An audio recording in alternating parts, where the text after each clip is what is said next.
Hi Pash. This issue is related to multi-currency feature.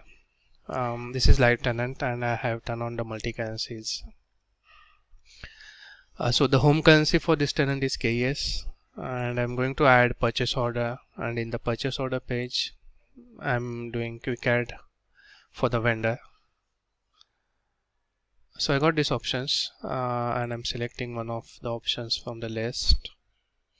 So after selecting this, I'm getting the message this vendor has its currency set up as undefined.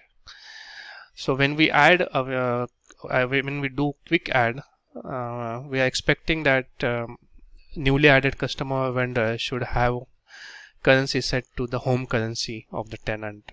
So this message is not expected while selecting or adding a new vendor on transaction page. Yeah, that's the issue. Thank you.